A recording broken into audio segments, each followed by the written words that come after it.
BCB নির্বাচন নিয়ে অভিযোগের পাহাড়, মনোনয়নপত্র প্রত্যাহার করলেন তামিম ইকবাল সহ আলোচিত কয়েক প্রার্থী। দেশের ক্রিকেটে কালো অধ্যায় আখ্যা।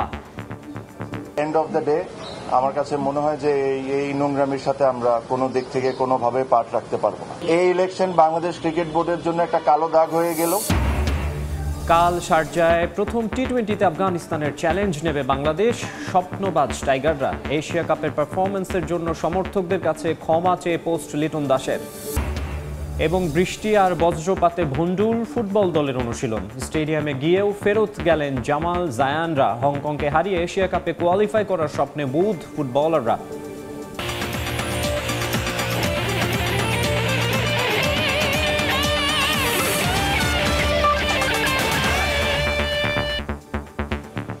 বিশ্বের নানা প্রান্তের খেলাধুলার খবর নিয়ে আমাদের নিয়মিত আয়োজন খেলার সময়, আর এই আয়োজনে আপনাদের সঙ্গে আছি আমি মাকসুম আলম খান।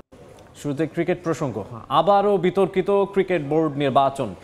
ষড়যন্ত্রের অভিযোগ করে সরে দাঁড়ালেন হেভিওয়েট প্রার্থী তামিম ইকবাল। মনোনয়নপত্র প্রত্যাহার করেছেন বিএনপি পন্থী প্যানেলের অনেকেই। এর মধ্যে রয়েছেন মাসুদুজ্জামান, ইসরাফিল খসরু, মির্জা ইয়াসির আব্বাস, মীর হেলাল ও রফিকুল ইসলাম বাবুর মতো আলোচিত মুখ। তামিম বলেন, এবারের বিসিবি নির্বাচন দেশের ক্রিকেটে কালো অধ্যায় হয়ে থাকবে। শেষ হয়েও হইল না শেষ। বিসিবি নির্বাচনের ধারাবাহিক নাটক এখন মেগা সিরিয়াল। মঙ্গলবার রাত থেকে যে গুঞ্জন, সেটাই সত্য হলো বুধবার সকালে। ছুটির দিন রাজধানীবাসী আড়মোড়া ভাঙার আগেই বিসিবিতে তামিম ইকবাল। তারপর একে একে আসতে থাকেন বিসিবি নির্বাচনে মনোনয়নপত্র কেনা প্রার্থীরা। ক্যাটাগরি 2 থেকে ক্লাব সংগঠকরা যেমন ছিলেন, তেমন ছিলেন ক্যাটাগরি 1-এর জেলা বিভাগ এবং ক্যাটাগরি 3-এর প্রার্থীরাও। উদ্দেশ্য সবার একটাই, সাজানো নির্বাচনে অংশ নেবেন না তারা। অবশেষে 2 ঘন্টা পর তফসিল অনুযায়ী প্রত্যাহারের সময় পার করে নামলেন তামিম। জানালেন সরে যাওয়ার কারণ। যখন যা মনে হচ্ছে তখন তা করা হচ্ছে। এটা আসলে ইলেকশন না, এটা ইলেকশন না। আর ক্রিকেটের সাথে জিনিসটা কোনো দিক থেকেই মানায় না। এটা হলো আমাদের একটা ওয়ে অফ প্রোটেস্ট, যে এখান থেকে এসে যে এই নোংরামির পাট আমরা থাকতে পারবো না। এখানে ধরেন বিভিন্ন ধরনের বিভিন্ন সময় অনেক ধরনের কথা বলা হয়েছে, but end of the day আমার কাছে মনে হয় যে এই নোংরামির সাথে আমরা কোনো দিক থেকে কোনোভাবে পাট রাখতে পারবো না। এখন পর্যন্ত 12 ক্লাব সহ 15 জন সরে গেছেন নির্বাচন থেকে, কিন্তু সংখ্যার হিসেবে যা নগণ্য। তামিমের দাবি, আরো অনেকেই প্রত্যাহার করতে চান, কিন্তু অদৃশ্য চাপে পারছেন না। এখানে আরো অনেকেই আজকে উইথড্র করতেন, তাদেরকে বিভিন্নভাবে বিভিন্ন ওয়েতে বোঝানো হয়েছে বা চাপ সৃষ্টি করা হয়েছে, তাদেরকে করে থামানো হয়েছে। যারা বোর্ডে আছেন তারা যদি এভাবে করে ইলেকশন করতে চান করতে পারেন, জিততেও পারেন, বাট আজকে ক্রিকেট 100% হেরে গেছে, এটা নিয়ে কোনো সন্দেহ নাই। আপনারা বলেন বড় গলায় যে বাংলাদেশে ফিক্সিং বন্ধ করা লাগবে, আগে ইলেকশনের ফিক্সিং বন্ধ করেন, পরে ক্রিকেটের ফিক্সিং বন্ধ করার চিন্তাটা করি। এই ইলেকশন বাংলাদেশ ক্রিকেট বোর্ডের জন্য একটা কালো দাগ হয়ে গেল। আর এই ইলেকশনের পার্টের সাথে যারা আছে এরা আই এম শিওর তারাও বুঝতে পারেন যে ইলেকশনটা কোনো দিক থেকেই এটা একটা ইলেকশন ছিল না। নির্বাচনের এই ডামাডোলে ক্রিকেটটা বরাবরই থেকেছে সবার চিন্তার বাইরে। তামিম তাই বলে গেলেন, বিসিবিতে নাকি হেরেই গেল ক্রিকেট। নিয়ন মুহাইমিন, সময় সংবাদ, ঢাকা।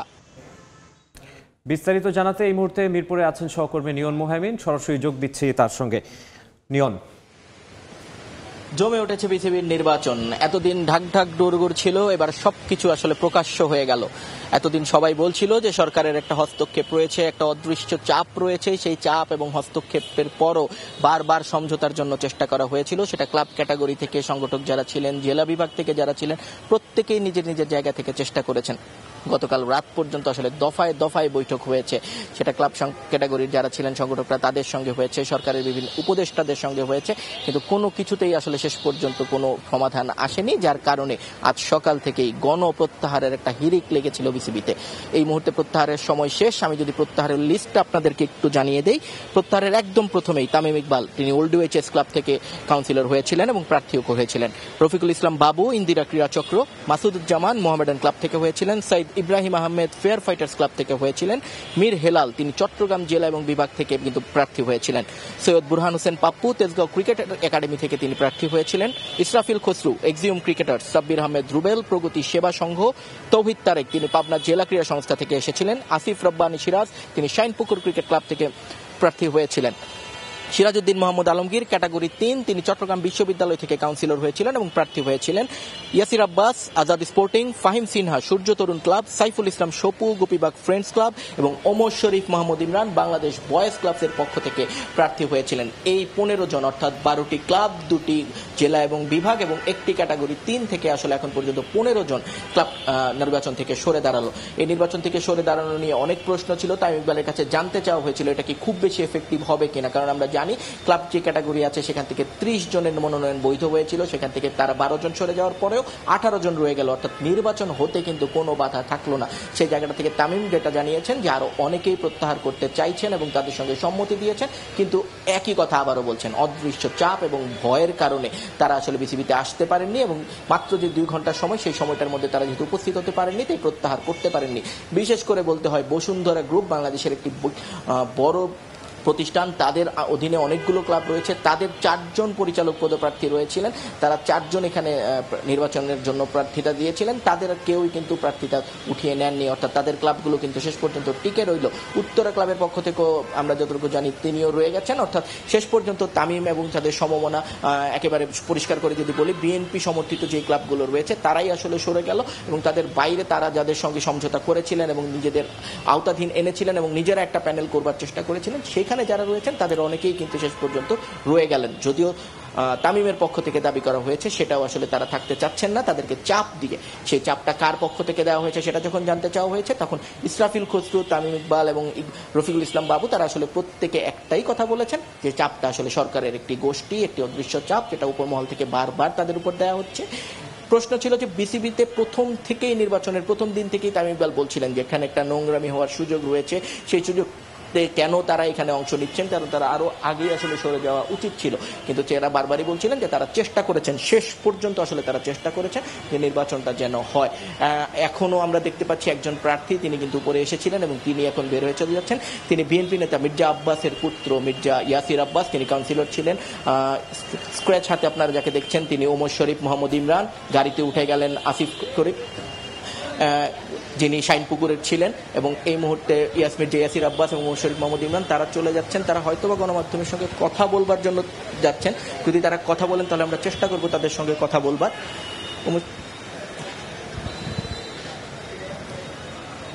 তারা কথা বলবেন গণমাধ্যমের সঙ্গে, আমরা সেই দিকেই যাই।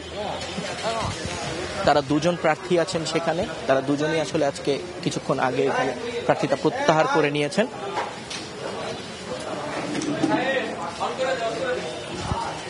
তামিম ইকবালের সমর্থিত যে ক্লাব সংগঠকরা এই মুহূর্তে নির্বাচন থেকে সরে গেছেন, তাদের মধ্যে অন্যতম 2 জন দেখতে পাচ্ছি, মির্জা ইয়াসির আব্বাস এবং ওমর শরীফ মোহাম্মদ ইমরান।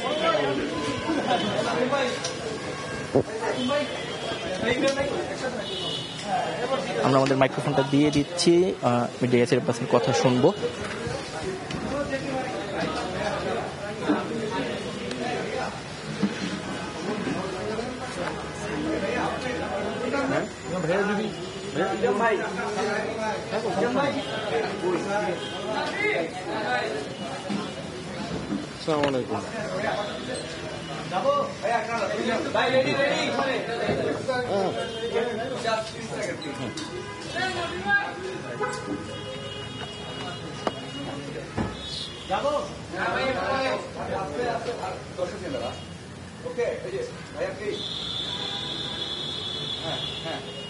ইয়াসির ভাই কাছে যাই যে ইয়াসির ভাই আসলে আপনারা সবাই একজোট হয়ে আমরা দেখলাম যে আপনারা এবং আপনাদের সম্ভাবনা যারা আছেন তারা প্রত্যাহার করলেন, কি কারণে প্রত্যাহার করলেন এবং নির্বাচনের পরিবেশটা কি আসলে ছিল না? আচ্ছা, আমি সবার কথা বলতে পারবো না, কিন্তু আমি যদি ব্যক্তিগতভাবে বলি, আমি আসলে এখানে এসেছিলাম ইন্ডিপেন্ডেন্ট হিসেবেই। যদি আপনারা অনেকেই দলগতভাবে মনে করতে পারেন আমি পলিটিক্যালি ইনভলভ না, বাট যেহেতু আমার বাবার ছেলে, আমার বাবাকে চিনেন আপনারা সবাই, ওনার প্রেক্ষিতে অনেকে দলীয় ট্যাগটা দিয়ে ফেলে, বাট আমি ইন্ডিপেন্ডেন্টই ছিলাম। তো আমার কথাটা আমি বলি, তো প্রথম দিকে যখন 15টা ক্লাব বাতিল করা হলো, বাতিল করে আবার তাদেরকে অ্যালাউ করলো, করে নমিনেশন পেপারটা নিল, নেওয়ার পরে আবার দেখলাম বাতিল করলো, তখন I felt that there is something severely wrong. এখানে প্রপার ইলেকশন হওয়ার চান্সেস খুবই কম আমার মনে হলো। তখন আমি চিন্তা করলাম যে না, এভাবে যদি হয় তাহলে আসলে আমার যে ভ্যালুটা সেখানে কমে যাচ্ছে। এই কারণে আমি চিন্তা করলাম যে I should withdraw my self. BCB ইলেকশনে ধরেন যদি এরকম হয় তাহলে আপনাদের কি মনে হয় যে ন্যাশনাল ইলেকশনে এই ধরনের ঘটনা ঘটতে পারে? এখন জিনিসটা হচ্ছে কি, অনেক কিছুই এখন এটা আপনি এখন পলিটিক্যালি চলে গেলেন। আমি বলি যেমন জাকসু নিয়ে অনেকে অনেক কথা বলে থাকে। Every election is separate. কিছু প্রেক্ষিত থাকতে পারে, কিছু কানেকশন থাকতে পারে, এটা অনেকে কানেক্ট করে। যেমন আপনি একে একে দিলে 2 হতে পারে, কানেক্ট করতেই পারে মানুষ। কিন্তু আই ডোন্ট বিলিভ যে national election will be affected by any other small election. But হ্যাঁ, কিছু তো প্রভাব পড়তেই পারে। সেটা যারা পলিটিক্যাল লিডাররা আছে অভিজ্ঞ, তারা ভালো বলতে পারবে। এখানে আমি ইমরান ভাই একটা প্রশ্ন শুধু, আপনি জুলাইয়ের ভূমিকা কিন্তু জানি, আপনার অনেক বলিষ্ঠ একটা ভূমিকা রেখেছিলেন আপনি। এই ধরনের ইলেকশন নিয়ে আসলে আপনার প্রতিক্রিয়াটা কি, আপনি কি মনে করেন? আমার বিসিবিতে আসাটা ছিল আমার from ethical point of view. একসময় স্পোর্টসম্যান ছিলাম আমি, আজাদ বয়সে খেলেছি, ইন্ডিয়া রোডে খেলেছি, সুযোগরণেও খেলেছি। তো ওখান থেকে এসে এইবার ধরেন আমি এই যে বলে না যে সবাই শহর ভিত্তিক, আমি নোয়াখালীর ছেলে, তো আমি গ্রাম ভিত্তিক থেকে শুরু করে আমি আমার এই যে সেম ও যেমন আমারও তেমন ইন্ডিভিজুয়ালি আসার পরে এখানে যেটা আমার অনুভব হলো যে জুলাইয়ের পর থেকে আমাদের মেন্টালিটি আই থট যে একটা জায়গায় তো সিম্পলি আসবে যে না কে কোন ব্যাকগ্রাউন্ডে আছে, কে কোথা থেকে আছে, বাট দেশের 10টা স্বার্থে বা 5টা স্বার্থে আপনার কমন তো থাকা লাগবে বা আছে বা কি। ওই পয়েন্ট অফ ভিউতে দেখলাম যে 15টা ক্লাব একবার হলো, তো 15টা ক্লাব তো না, I will say it's about 300 players, Absolutely. 300 family. So আমরা জিনিসটাকে আরো বড় করে বলবো যে এখানে ক্রিকেটের স্বার্থে বা ভবিষ্যতে যে ক্লাস 4 বলেন বা নির্মাণ বলেন, আমি আশা রাখবো যে এখন যারা এই সিচুয়েশনটা করেছেন ভবিষ্যতে যেন যারা স্কুল ক্রিকেট করে করে ওদের সামনে একটা সুন্দর একটা এটাকে গোছায় যেন একটা সুন্দর একটা আনসার যেন দিতে পারে। কারণ এভরিওয়ান ইজ স্মার্ট, সবাই কিন্তু এখন এই ব্যাপারে। আর ক্রিকেট হচ্ছে আর বিসিবি হচ্ছে আমাদের দেশের একটা মিরর ইমেজ। এই ইমেজটা বিশ্ব সবাই দেখে, আপনার অন্যান্য যেভাবেই হোক, this cricket part is our pride. তো এটাকে কোনো রকম অন্যদিকে কেউ যে ভাই নোংরামি বলে নিয়ে বলে আমি যেখান থেকে ফিরত আসছি এরপর দেখার কিছু নাই। তো আমি যেটা বলবো যে ইলেকশনস বা যেটাই হোক অল্প কজন মানুষ, বেশি তো না, ঠিক আছে।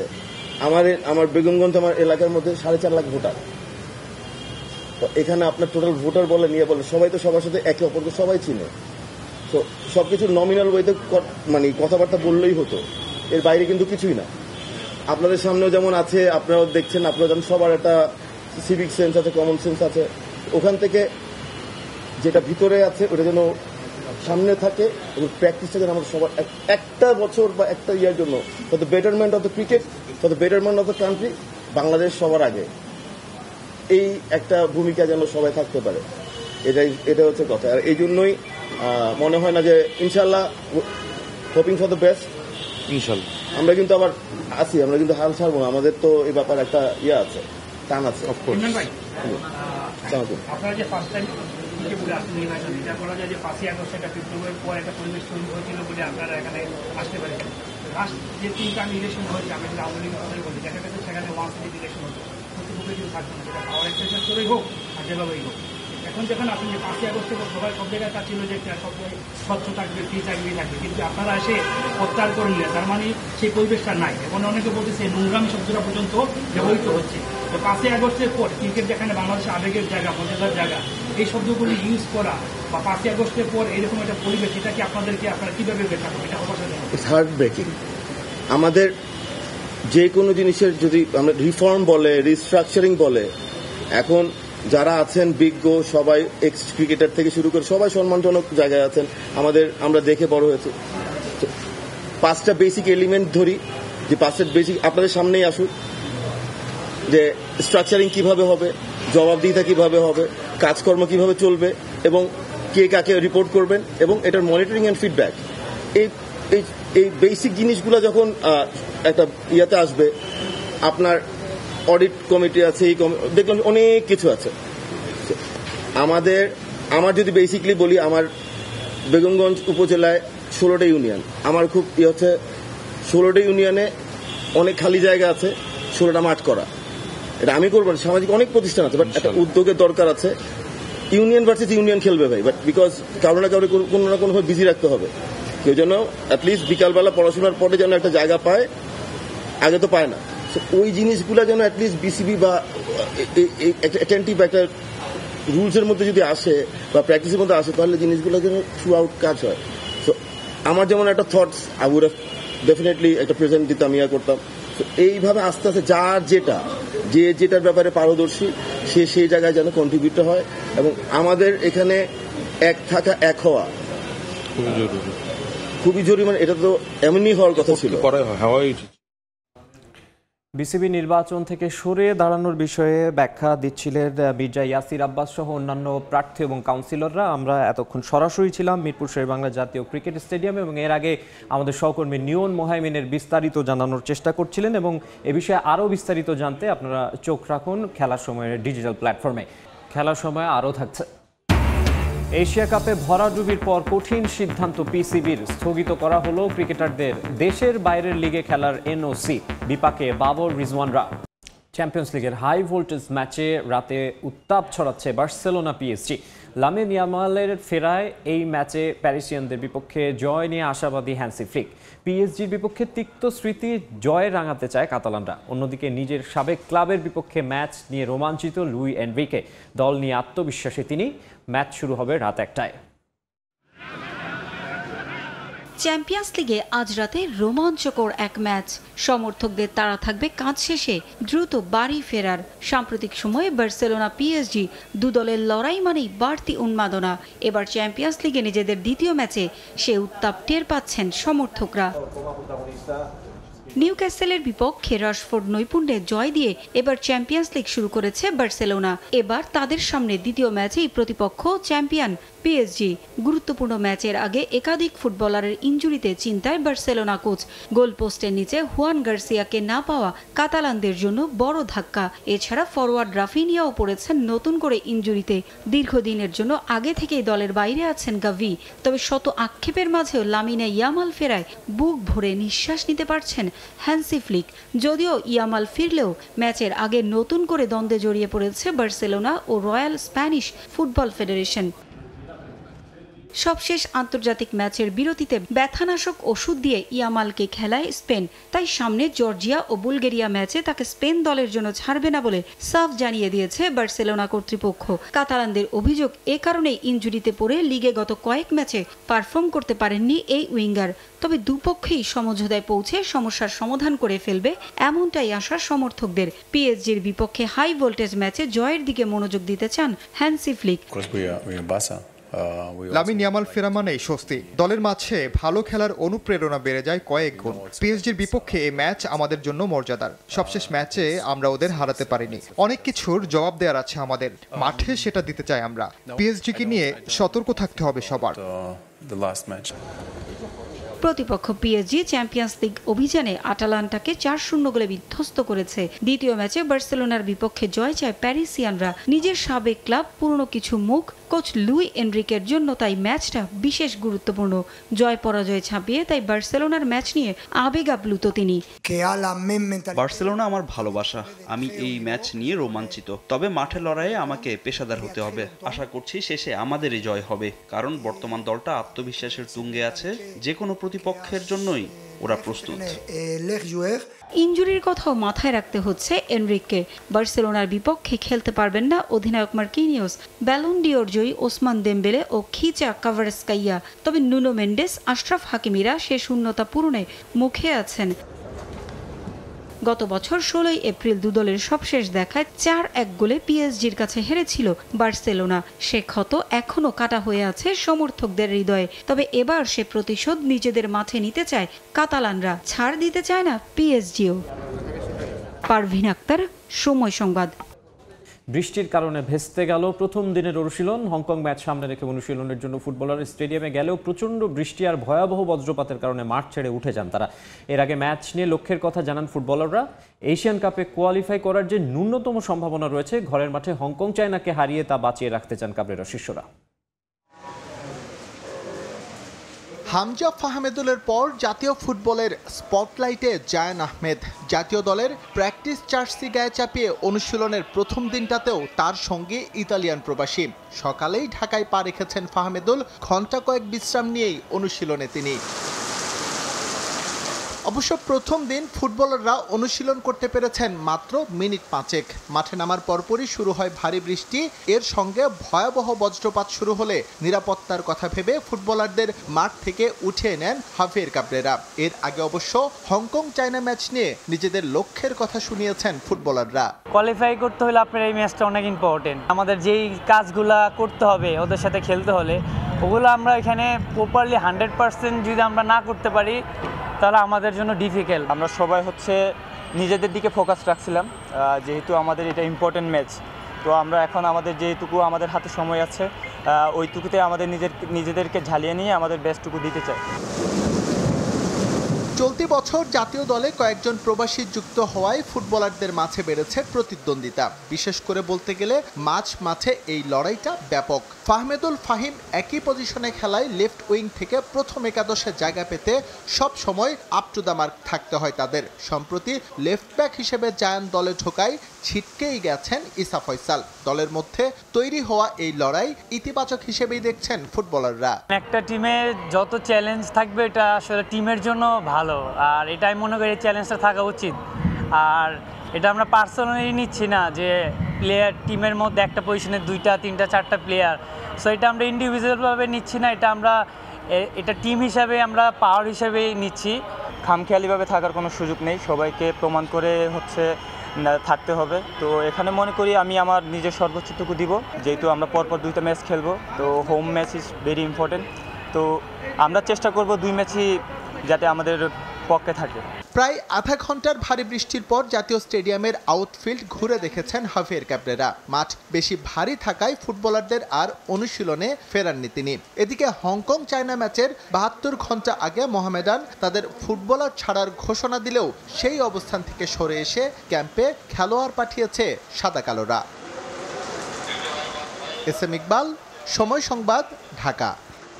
ইসরায়েলকে সব ধরনের প্রতিযোগিতা থেকে নিষিদ্ধের দাবি জানিয়ে ইউএফাকে চিঠি দিয়েছেন 50 জন ক্রীড়াবিদ। চিঠিতে স্বাক্ষর করেছেন মঈন আলী, পল পগবা, হাকিম জিয়েশ সহ বিভিন্ন দেশের তারকা খেলোয়াড়। চিঠিতে তারা দাবি জানিয়েছেন, নিরপরাধ মানুষ যখন প্রাণ হারাচ্ছে তখন খেলাধুলা সংস্থাগুলোর নীরব থাকাটা অন্যায়। এটা কোনোভাবেই মেনে নেওয়া উচিত না। তাই গণহত্যা বন্ধ না করলে অবিলম্বে ইউএফার সব ধরনের প্রতিযোগিতা থেকে ইসরায়েলকে নিষিদ্ধের দাবিতে সোচ্চার হয়েছেন তারা। যদিও এই বিষয়ে এখনও নীরব ভূমিকায় রয়েছে ইউএফা। সাধারণ মানুষের পাশাপাশি গত কয়েক বছরে প্রাণ হারিয়েছেন কয়েক হাজার ক্রীড়াবিদ। এর মধ্যে গত মাসে ফিলিস্তিনের পেলে হিসেবে পরিচিত সুলেমান আল ওবেদের মৃত্যু নাড়া দিয়েছে বিশ্ব ক্রীড়াঙ্গনে। সন্তানদের জন্য খাবার আনতে গিয়ে দীর্ঘ লাইনে দাঁড়িয়ে থাকা অবস্থায় ইসরায়েলের হামলায় মারা যান পেলে। কদিন আগে প্রাণ হারিয়েছেন দেশটির জাতীয় বাস্কেটবল দলের এক তারকা খেলোয়াড়ও। প্রতিদিনই খবরের শিরোনাম হয় এসব মৃত্যুর মাধ্যমে তারা স্মরণ করে দিয়েছেন কেন খেলাধুলার সংস্থাগুলোর এখনই পদক্ষেপ নেওয়া উচিত। খেলাধুলার সংস্থাগুলোর দায়িত্ব হলো এমন দেশকে প্রতিনিধিত্ব করা দলগুলোর বিপক্ষে ব্যবস্থা নেওয়া যাদের বিরুদ্ধে জাতিসংঘ নিশ্চিত করেছে যে তারা গণহত্যা চালাচ্ছে।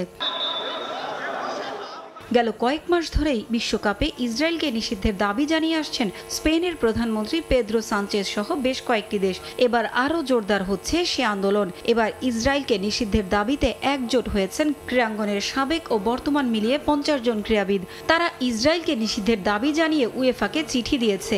এই খেলোয়াড়দের মধ্যে আছেন Moeen Ali, British boxer Jack চেল্লি, মোনাকোর ফরাসি মিডফিল্ডার পল পগবা, ব্রিটিশ ঘোড়দৌড়ে প্রথম হিজাবধারী জকি খাদিজা মোল্লা, ক্রিস্টাল প্যালেসের মালির মিডফিল্ডার সিয়াক ডোকৌরে, চেলসির সাবেক Moroccan winger Hakim Ziyech, Aston ভিলার Dutch winger Anwar El Ghazi, Leicester সিটির সাবেক কোচ নাইজেল পিয়ারসন। চিঠি পৌঁছে দেওয়ার দায়িত্ব পালন করছে যুক্তরাজ্য ভিত্তিক সংগঠন নুজুম স্পোর্টস অ্যাথলেটস ফর পিস ব্যানারে উয়েফায় জমা দেওয়া চিঠিতে বলা হয়েছে, মুসলিম, অমুসলিম কিংবা ধর্মবিশ্বাসহীন ন্যায় বিচারের পক্ষে দাঁড়াতে নানা আগ্রহী অনেক খেলোয়াড় তাদের সঙ্গে যোগাযোগ করেছেন। তারা খেলোয়াড়দের সে আহ্বানে সাড়া দিয়েছেন।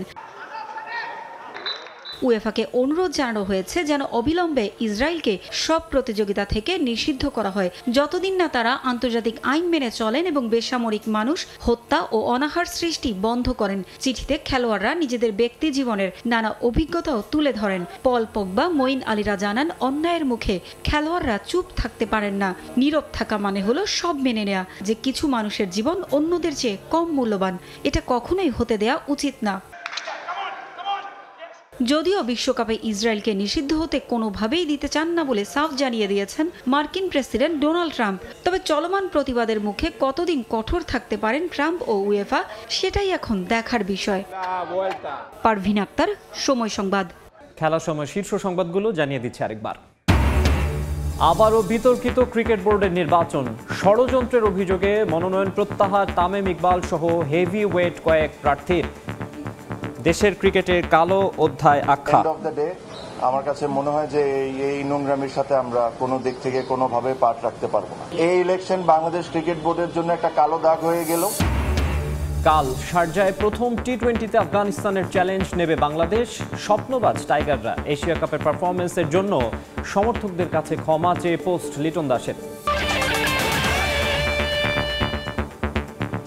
এই ছিল খেলার সময়ের এখনকার আয়োজনে। এরপর দুপুরের সময় সঙ্গে থাকবেন সহকর্মী শবনম নিবিড়। ধন্যবাদ মাকসুম। দুপুরের সময় নিয়ে ফিরছি কিছুক্ষণ পরই, সঙ্গেই থাকুন সময়ের।